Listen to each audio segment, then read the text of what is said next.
Alors, Shabbat Shalom. Shabbat Shalom. Alors, aujourd'hui, nous allons continuer la série d'études sur un mensonge souvent répété qui devient une vérité. Après toute une série de mensonges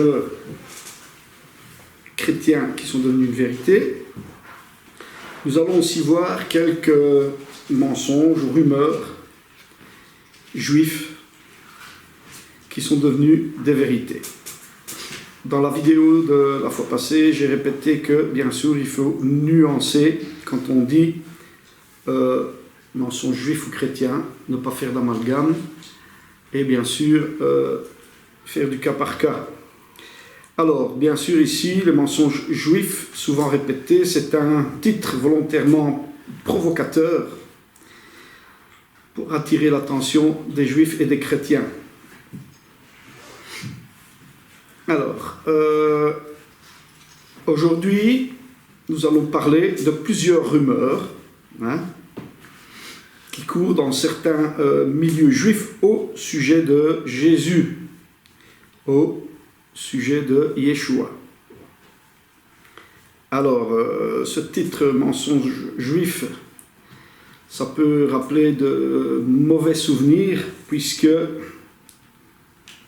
notre cher Luther a autrefois écrit un livre, Les Juifs et leurs mensonges, et je voulais d'ailleurs faire une petite parenthèse dans cette étude parce qu'il n'y a pas longtemps, on m'a invité à participer au 500e anniversaire de la réforme de Luther.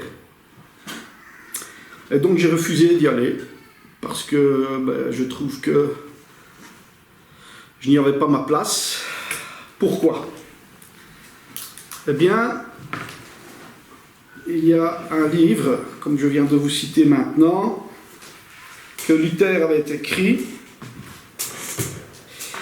et qui s'intitulait « Les mensonges juifs ». Les juifs et leurs mensonges, pardon. Donc ici, j'ai toute une étude sur l'antisémitisme que nous ferons ensemble. C'est une étude qui a été faite par notre regretté Paul Van den Broek, pasteur et professeur honoraire, professeur d'histoire. C'était quelqu'un qui savait ce qu'il racontait. Et lors d'une de ces conférences que j'ai pu assister, je me suis procuré ce petit fascicule qu'il avait imprimé et qui vendait à un prix vraiment très accessible, pour étudier un peu l'histoire des pères de l'Église. On verra ça un jour en détail. Mais donc, je voudrais juste faire une petite parenthèse pour m'expliquer pourquoi je n'ai pas voulu participer à cette réforme, à cet anniversaire de la réforme de Luther, que je trouve que M. Luther n'était pas très cachère. Ça sonne bien. Je fais des vers sans en avoir l'air. Alors, que déclarait Luther dans ce livre ? Donc, dès 1532, Luther déclare que s'il trouve quelques juifs pieux à baptiser, écoutez bien, parce que je suppose qu'il y a beaucoup de chrétiens qui ignorent ça. Donc, Luther déclare que s'il trouve quelques juifs pieux à baptiser, il le conduira sur le pont de l'Elbe, lui attachera une pierre au cou et le précipitera dans le fleuve en disant « Je te baptise au nom d'Abraham ».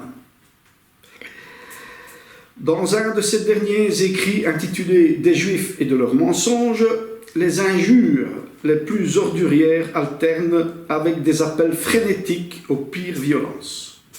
Voici ce que disait M. Luther. Bête venimeuse, il parle des Juifs bien sûr. Bête venimeuse, vipère, lie dégoûtante, cancer, diable incarné, au lieu de toucher la perle et la paume de la parole de Dieu, vous devriez manier des excréments de porc. Il faudrait détruire et dévaster leurs maisons privées. On pourrait les loger dans des étables. Je supplie nos magistrats d'exercer une pitié sévère envers ces misérables, si par hasard elle peut contribuer à leur salut. Qu'ils aient soin d'incendier leur synagogue. Voilà ce que disait M. Luther. Donc moi, je ne veux pas participer à une fête qui a rapport avec cet homme. Tout ça pour dire que, bien sûr, si aujourd'hui on va parler de ces quelques rumeurs juives, quelques petits mensonges qu'on a montés toutes pièces aussi pour diminuer Jésus, ce n'est pas dans un but antisémite. Je ne suis pas antisémite, parce que sinon ma femme ne s'appellerait pas Shoshana, ni mon père Abraham, ni mon fils Gad, et moi-même, j'ai choisi comme prénom Yehuda, mon prénom hébreu, qui est le plus beau nom de la Bible, pour ceux qui connaissent l'hébreu. Ça veut dire Judas. Donc, voilà, je ne suis pas un antisémite, je ne suis pas un antichrétien. Le but de ces études, c'est bien sûr de remettre la synagogue au milieu du village, ou l'église, ou la Keïla. Le but de cette étude, c'est bien sûr d'essayer de faire trouver un équilibre harmonieux peut-être entre juifs et chrétiens. Mais je dois dire aussi que ces derniers temps, en visionnant quelques vidéos sur YouTube, il y a quelques vidéos qui m'ont un peu dérangé, voire même agacé, même énervé. Et donc j'ai décidé d'essayer, si on peut, corriger certains mensonges qui se disent dans certains milieux juifs. Donc, la Torah nous demande aussi de corriger si un frère est dans l'erreur. Hein, on doit essayer de le corriger avec amour, bien sûr. Hein, sans haine.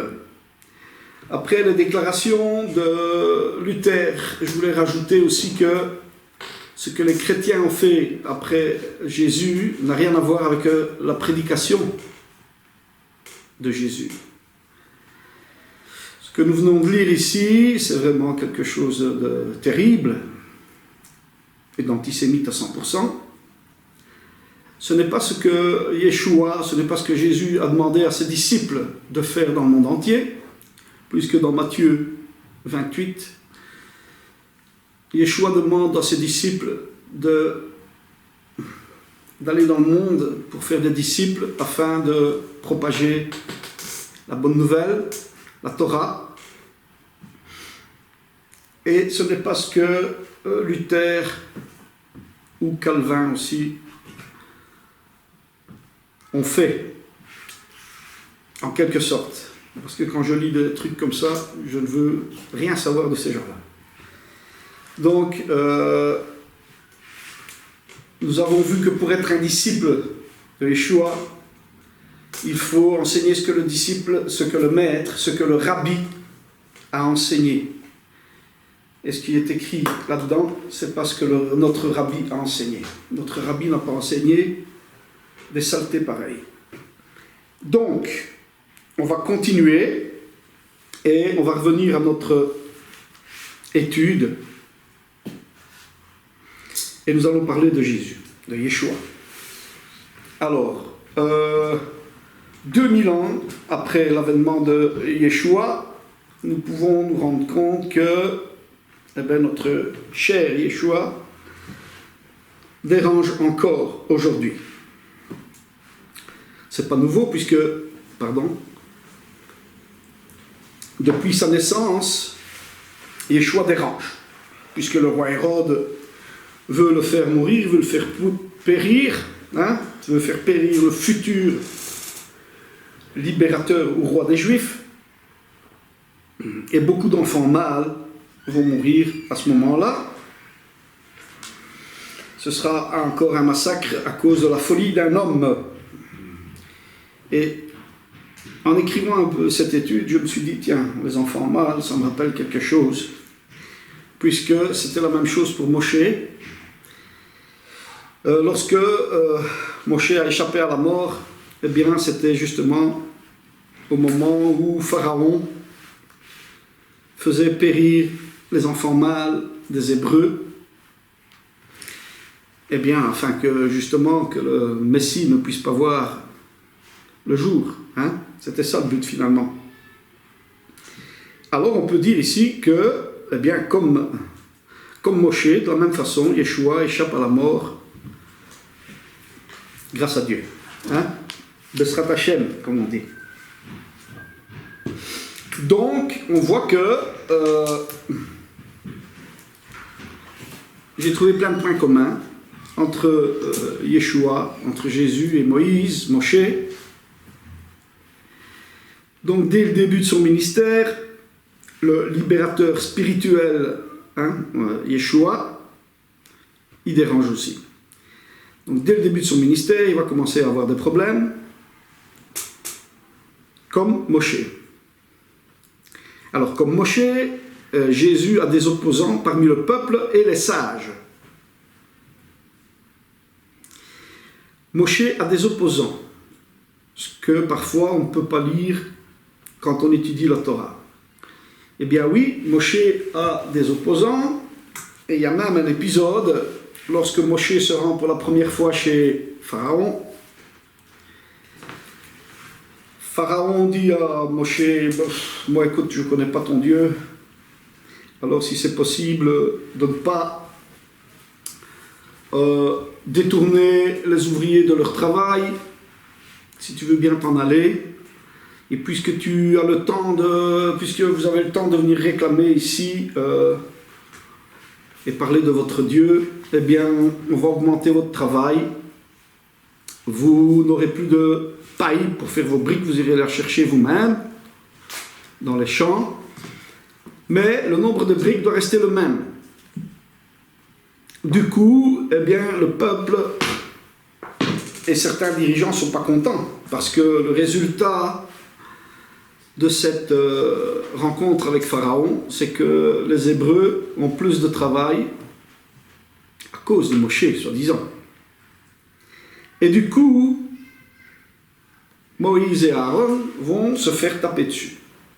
Ce qu'on ne peut pas lire dans les autres Bibles, on peut le lire dans la Shuraki, puisque Shuraki traduit tout littéralement. Dans Exode 5:20, on peut lire dans la Shuraki, vous pouvez aller sur internet, on trouve facilement la Bible de Shuraki. Les commissaires des Bnei Israël les voient en mal pour dire, il parle de Moshe et Aaron. Vous ne soustrairez rien de vos briques, la parole du jour en son jour, ils frappent Moshe et Aaron postés à leur bord. Donc, eh bien, comme Yeshua, Moshe et Aaron se font taper par le peuple.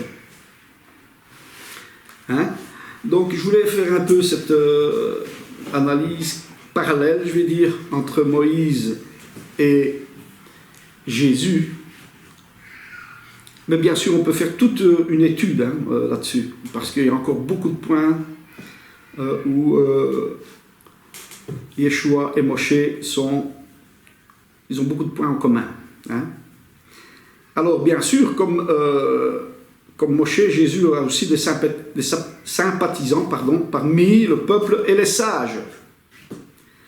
Lorsque nous lisons les évangiles, Jean 7, 11 et 12, il fait écrire ceci. Les Juifs le cherchaient pendant la fête. C'était pendant la fête de Sukkot, si vous lisez le contexte du chapitre. Pendant la fête de Sukkot, les Juifs le cherchaient. Et disaient, où est-il?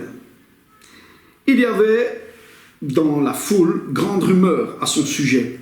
Les uns disaient, c'est un homme de bien. D'autres disaient, non, il égare la multitude. Donc par ces versets, on va voir que Jésus, Yeshua, avait des gens du peuple et des sages qui étaient sympathisants, qui étaient d'accord avec lui, et qu'il y en avait d'autres qui ne l'étaient pas. Pourquoi je voulais préciser ces passages-ci, les relire? Parce que, bien sûr, il court ce bruit, il courait en tout cas ce bruit, et il court peut-être encore aujourd'hui, que les Juifs n'aimaient pas Jésus, que Jésus n'aimait pas les Juifs. Or, c'est tout à fait faux. Nous allons, point par point,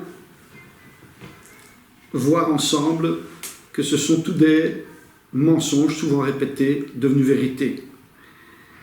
Et je vais dire que ces points-ci sont aussi bien, ces mensonges-ci sont aussi bien répétés dans le judaïsme que dans le christianisme. Au moins, on a ça en commun. Au moins, on a une chose en commun. Non, on a plusieurs choses en commun. On a la Torah en commun. Donc, après la lecture de Jean 7, versets 11 et 12, nous allons lire Jean 9, 16. Sur quoi quelques-uns des pharisiens dirent « Cet homme ne vient pas de Dieu, car il n'observe pas le Shabbat. » D'autres pharisiens dirent « Comment un homme pécheur peut-il faire de tels miracles ?» Il eut division parmi eux. Qui eux? C'est qui c'est eux? Il y eut division parmi eux. C'était des pharisiens. Eh bien, ici, lorsqu'on étudie le contexte du 1er siècle, on voit qu'il y avait des pharisiens de Beth Hillel et de Beth Shammai. Et ici, on peut reconnaître, grâce aux halachot des uns et des autres, de qui il s'agit. Ici, il est dit que Jésus n'est pas un homme de bien parce qu'il n'observe pas le Shabbat. Si on lit le contexte de cette histoire, il s'agit de l'épisode où Jésus va guérir un aveugle un jour de Shabbat. Or, la halacha d'Hillel permettait de faire des miracles et de faire le bien le jour du Shabbat, mais pas la halacha de Shammai. Donc, grâce aux halachot, on peut voir de quels pharisiens il s'agissait lorsque Jésus se disputait avec eux. Et il faut savoir qu'il y avait 7 types de pharisiens à l'époque de Jésus, à l'époque de Yeshua, et que chacun avait ils avaient un peu leur propre halachot. Donc, on voit ici qu'il y eut division parmi eux. Hein? Il y en a pour et il y en a contre. Un autre verset dans Jean 10, 19, en étudiant le contexte, vous pouvez vous rendre compte que c'est la fête de Hanouka, puisque Yeshua, bien sûr, observait toute la Torah, et il observait Sukkot, mais aussi Hanouka, qui n'est pas une fête, une fête de l'Éternel, c'est une fête de la tradition, mais bien sûr, Yeshua y participait aussi. Jean 10, 19 nous dit ceci. Il eut de nouveau, à cause de ces paroles, à cause des paroles de Yeshua, de Jésus, division parmi les Juifs. Plusieurs d'entre eux disaient, il a un démon, il est fou. Pourquoi l'écoutez-vous? Et d'autres Juifs disaient, ce ne sont pas les paroles d'un démoniaque. Un démon ne peut pas ouvrir les yeux des aveugles.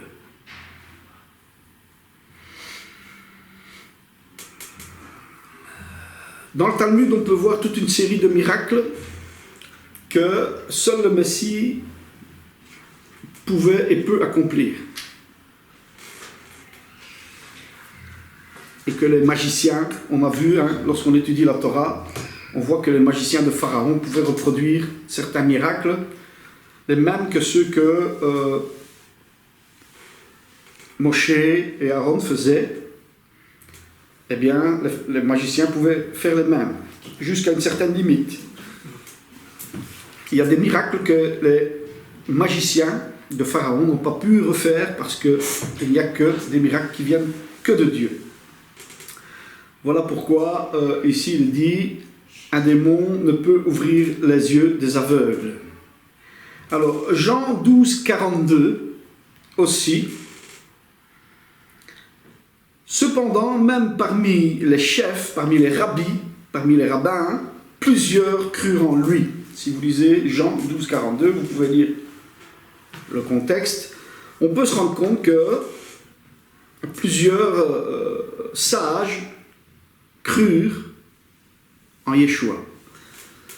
Donc, on fait toujours courir le bruit dans certains milieux juifs, hein, que il n'y a personne qui croit en Yeshua, ni les sages, ni le peuple, pour faire passer Yeshua comme un prédicateur un peu sans aucune envergure. C'est faux. D'après les évangiles, c'est faux. D'après l'histoire, c'est faux. Si on lit Jean 3, on peut lire ceci. Mais il eut un homme d'entre les pharisiens nommé Nicodème, un chef des Juifs qui vint auprès de Yeshua pendant la nuit et lui dit: Rabbi, nous savons que tu es un docteur venu de Dieu, car personne ne peut faire ces miracles que tu fais si Dieu n'est avec lui. Donc on a un sage, Nicodème, qui vient près de Yeshua et il dit: les miracles que tu fais, si Dieu n'est pas avec toi, personne ne peut les faire. Ici aussi, ça nous rappelle l'histoire de l'épisode de Pharaon et de ses magiciens. Tout ça est bien détaillé dans le Talmud, le type de miracle que le Mashiach, que le Messie peut faire. Alors, tous ces exemples nous montrent bien qu'à l'époque de Jésus, il y avait des Juifs pour Yeshua et des Juifs contre. Aujourd'hui, 2000 ans après, eh bien, c'est la même chose. On peut dire qu'il y a des Juifs pour et des Juifs contre. Et, contrairement à ce qu'on croit, il y a beaucoup plus de rabbins qui sont pas hostiles à Yeshua et qui disent que Yeshua était un bon juif, qu'il a observé la Torah et qu'il a vécu comme un bon juif. On va voir tout ça en détail avec des témoignages personnels que j'ai pu vivre, par exemple avec un grand rabbin, un très grand rabbin, Moshe Levi. Je ne sais pas si on voit bien. J'ai passé quelques heures avec lui. J'ai même envie de vous montrer sa photo. Si on voit bien, c'est bien comme ça. Donc, j'ai passé quelques heures à parler de Yeshua, de Jésus, avec ce grand rabbin, avec d'autres aussi. On en reparlera de façon beaucoup plus détaillée. Donc, 2000 ans après, pour certains juifs, Yeshua est un tzaddik.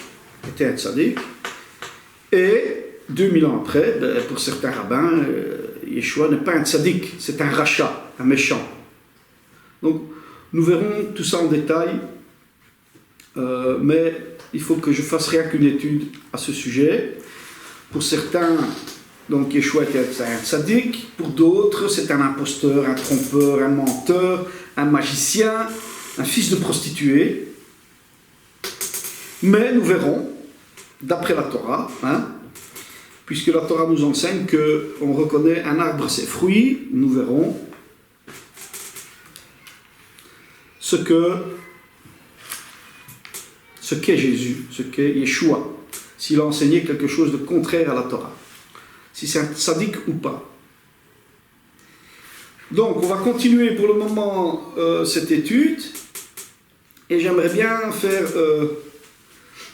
point par point, lentement, afin que les choses ne soient pas expliquées précipitamment, pour ne pas prendre trop de temps. Mais finalement, je pense que c'est important de prendre du temps pour bien comprendre les choses, parce que parfois on explique les choses trop rapidement, et alors on n'arrive pas à bien faire saisir l'idée qui voulait être, que je voulais faire passer, en fait. Donc, ici aussi, je vais parler d'une rumeur, un mensonge aussi de nouveau judéo-chrétien. Jésus était un antisémite. Voilà ce qui court parfois dans certains milieux juifs ou chrétiens. Je dis bien certains milieux. Je ne mets pas tout le monde dans le même sac. Donc, nous allons prendre les évangiles et nous allons voir si Jésus était un antisémite. On pourrait le croire parfois, mais parce que, en fait, on ignore le contexte juif de l'époque de Jésus. On va essayer de tirer ça au clair, une chose à la fois, afin qu'on puisse bien comprendre. Alors, Jésus était-il un antisémite ? Jean, l'évangile de Jean, 4,22, Jésus parle avec la Samaritaine, chose qui était interdite aux Juifs. Les Samaritains étaient des Juifs et un peu mélangés avec d'autres gens. Ils observaient la Torah, mais aussi autre chose que la Torah. Donc, Jésus parle avec la Samaritaine et dit ceci. « Vous adorez ce que vous ne connaissez pas, mais nous, les Juifs, nous adorons ce que nous connaissons, car le salut vient des Juifs. » Or, cette phrase, ça a choqué même certains chrétiens lorsque je discute avec eux. Ils me disent « Non, Jésus n'a jamais dit ça. » Ben oui, Jésus a dit ça, c'est marqué dans Jean 4, 22. Non, tu as dû te tromper, il faut relire ça. Donc on a relu ça ensemble. Et c'est une phrase que je n'ai jamais entendue dans des vidéos ou dans des conférences faites par certains juifs. Jamais j'ai entendu dire que bien, Jésus a dit cette phrase. Eh bien oui, Jésus a dit cette phrase. Donc, si Jésus, Yeshua, dit « le salut vient des Juifs », ce n'est pas ici l'attitude d'un antisémite. Alors, nous allons lire Matthieu 10, verset 6. Donc, Matthieu 10, verset 6. Hop. On essaye de ne pas perdre trop de temps. Matthieu 10, verset 6. Alors, même à partir du verset 5. Tels sont les 12 que Yeshua, que Jésus envoya, après leur avoir donné les instructions suivantes. N'allez pas vers les païens et n'entrez pas dans les villes des Samaritains. Allez plutôt vers les brebis perdues de la maison d'Israël. Allez et prêchez, etc., etc. Allez plutôt vers les brebis perdues de la maison d'Israël. Ici, il s'agit d'une mission que Jésus donne à ses disciples, une mission bien précise. Plus tard, bien sûr, il dira d'aller dans le monde entier. Mais ici, il s'agit d'un autre contexte, et Jésus dit « Allez plutôt vers les brebis perdues de la maison d'Israël ». Matthieu 15, 25. Matthieu 15, 25 nous dit ceci. Il répondit, je n'ai été envoyé qu'aux brebis perdues de la maison d'Israël. Là, les brebis perdues de la maison d'Israël, si vous regardez bien sur notre site, il y a une étude sur la maison d'Israël. Donc, ce sont les 10 tribus perdues, Et Jésus dit qu'il est venu justement pour ramener ces 10 tribus perdues de la maison d'Israël. Donc, ici, je ne vois pas de parole antisémite, au contraire, je vois les paroles d'un rabbi qui veut ramener les brebis perdues de la maison d'Israël. Ce n'est pas là l'attitude d'un antisémite. Alors, nous allons lire aussi Matthieu 23, 37. Matthieu 23, 37, pour voir ce que ça raconte. Je ne me rappelle plus. Matthieu 23, 37.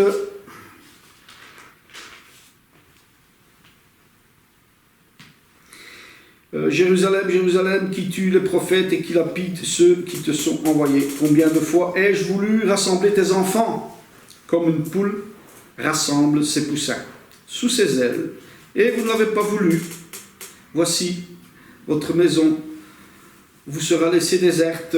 Et Jésus prophétise sur ce qui va se passer sur Jérusalem. Donc, ici, on voit que Yeshua voulait rassembler les brebis perdues de la maison d'Israël, mais vous ne l'avez pas voulu. Ici aussi, on voit que ce n'est pas l'attitude d'un antisémite. Mais, alors, on va lire d'autres passages maintenant, qui pourraient nous faire croire, quand on lit certaines choses dans les évangiles, que Jésus, en disant ces paroles, était forcément antisémite. Donc, Jean 8, 44, par exemple, Yeshua, Jésus parle avec des Juifs, et il dit ceci: vous avez pour père le diable. Dans d'autres passages, on voit que Jésus va traiter certains Juifs ou certains pharisiens. En général, il se disputait avec les pharisiens de Beth Shammai, et il les traitait de race de vipères, hypocrites, sépulcres blanchis, bâtisseurs de murs, insensés. Donc, c'est vrai que quand on entend ça, on pourrait se dire, mais Jésus n'aimait pas les Juifs, c'est pas possible. Fils du diable. 2000 ans après, oui, si on ne connaît pas le contexte juif du 1er siècle, c'est sûr qu'on va penser que Jésus est un antisémite.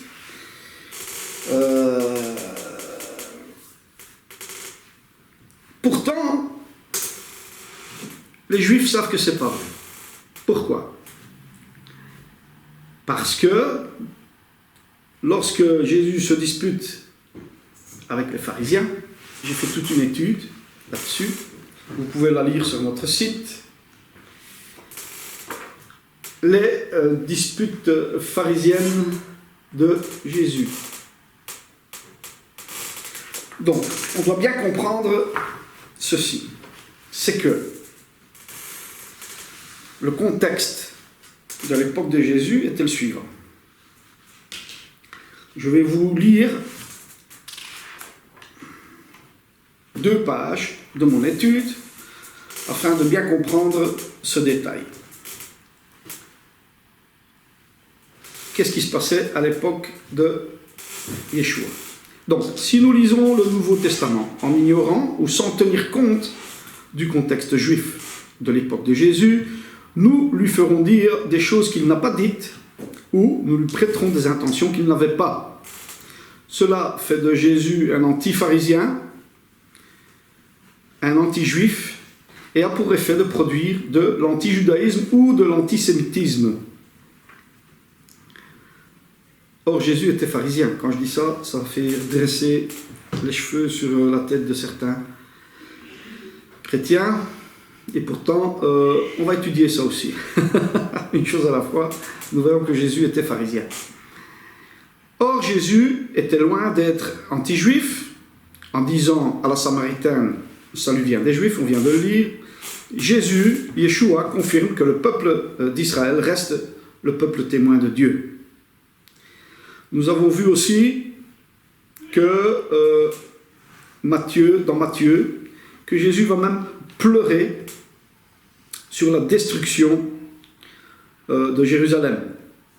Dans Luc 19, 41, donc on voit que Jésus va pleurer lorsqu'il va prophétiser la destruction du temple. Ce n'est pas l'attitude d'un antisémite. Hein? Donc on va essayer de comprendre un peu mieux le contexte de l'époque. Alors, comme je l'ai déjà dit souvent, pour bien comprendre une histoire, il faut la commencer depuis le début. Depuis le début, ça va être un peu long. On va faire une petite marche arrière dans l'histoire pour voir ce qui se passait déjà avant l'époque de Jésus. Il faut savoir que les disputes entre sectes juives allaient parfois jusqu'à la guerre civile, comme par exemple celle qui a opposé les pharisiens aux sadducéens durant le règne d'Alexandre Janet, entre l'an 106 et l'an 76 avant l'ère chrétienne.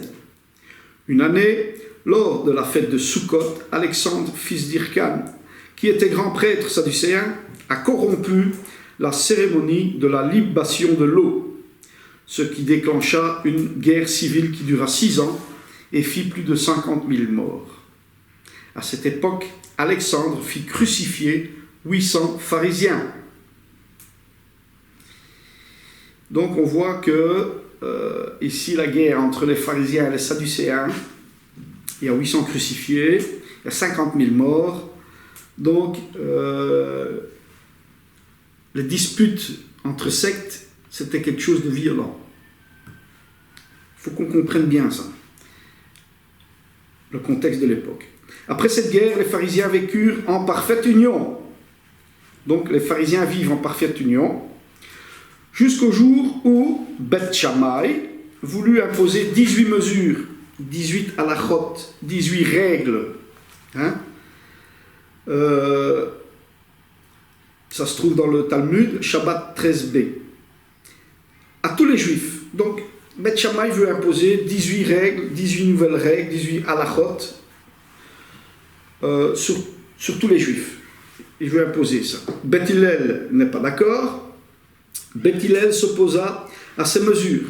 Le Talmud rapporte qu'à cause de cette dispute, plusieurs membres de Beth Hillel furent assassinés.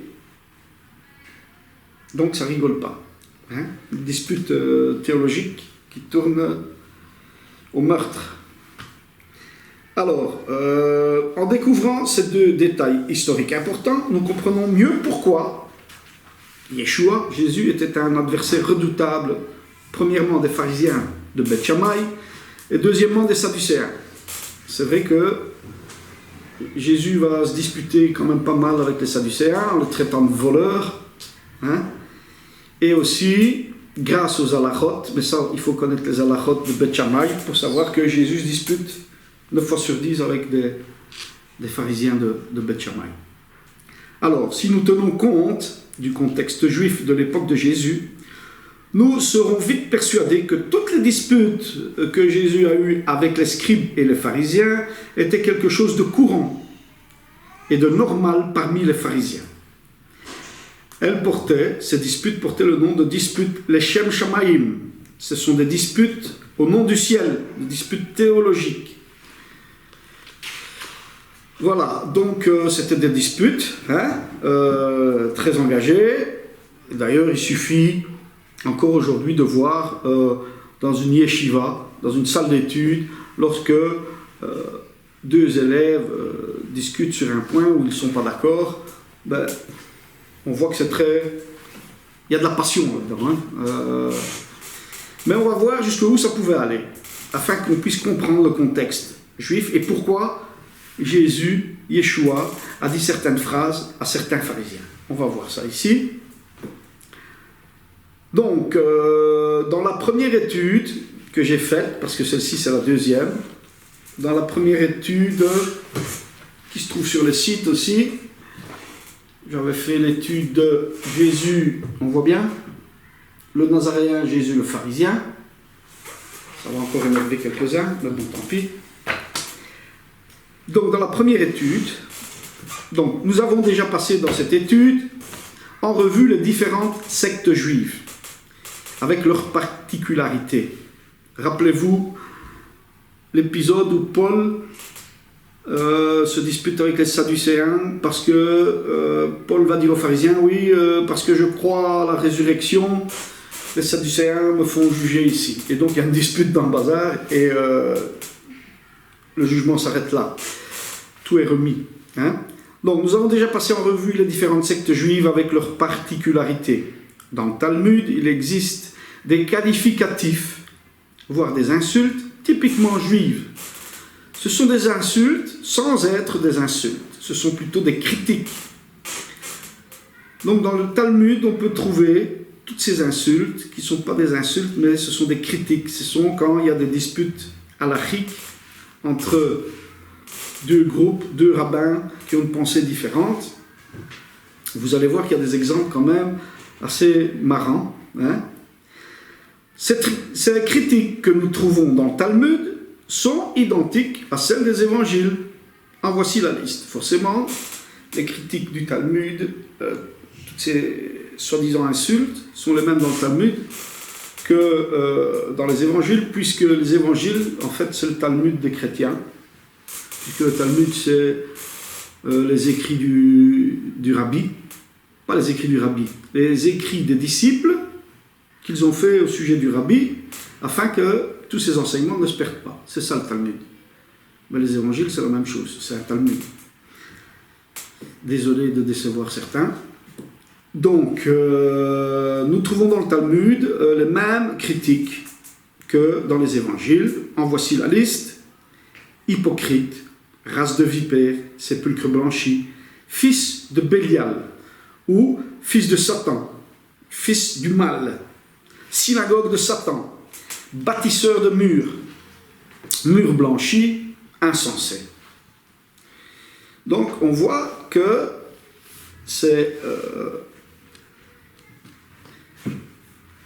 insultes ou ces critiques se retrouvent dans le Talmud.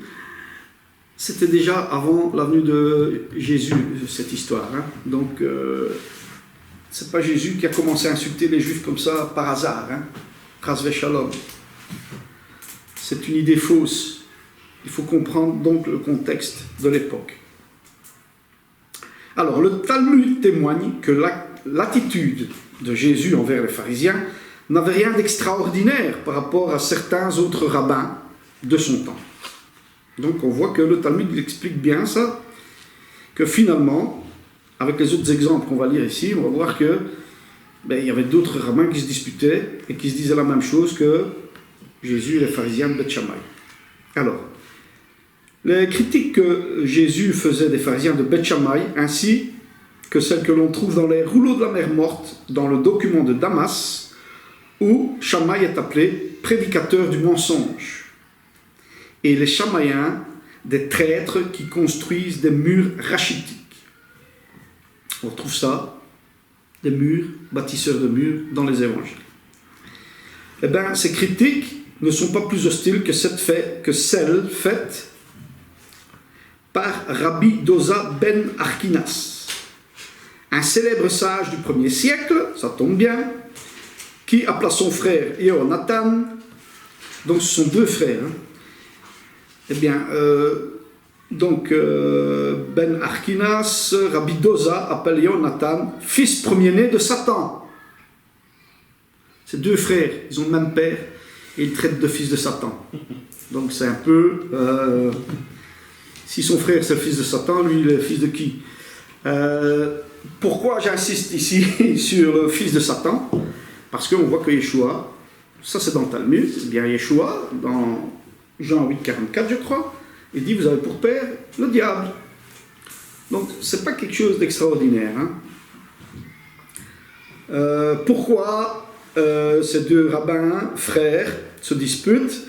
Eh bien parce que Yehonatan avait tranché en suivant l'opinion de Beth Shammai au lieu de Beth Hillel dans un cas sérieux concernant le mariage et le lévira. Le lévira, si vous voulez savoir c'est quoi, il faut étudier la Torah un petit peu. Le lévira, c'est lorsque un homme décède, un homme marié décède et qu'il n'avait pas d'enfant, eh bien, logiquement, c'est son frère qui doit reprendre son épouse pour lui donner une descendance. C'est bien ça, le lévira. Donc voilà, il faut étudier un peu la Torah, comme ça vous êtes au courant un peu. de tout. Alors, dans le Sanhédrin, Talmud 103a, il est écrit que Rabbi Chizda, au nom de Rabbi Yimer Mayou, Jérémie, Bar Abba, 4 catégories de pharisiens n'apparaîtront pas devant la présence de Dieu. Ce sont la catégorie des menteurs, la catégorie des moqueurs, la catégorie des hypocrites et la catégorie des calomniateurs. Donc on voit qu'il y a des rabbins qui disent voilà, ces 4 sortes de pharisiens, ils n'hériteront pas du royaume de Dieu. Hein? Alors je regarde s'il y a autre chose de très parlant pour nous. Donc ces passages du Talmud nous montrent clairement qu'au 1er siècle, ce genre de dispute était une chose courante. C'était déjà le cas avant Yeshua. Les disputes entre Shammai et Hillel en sont la preuve.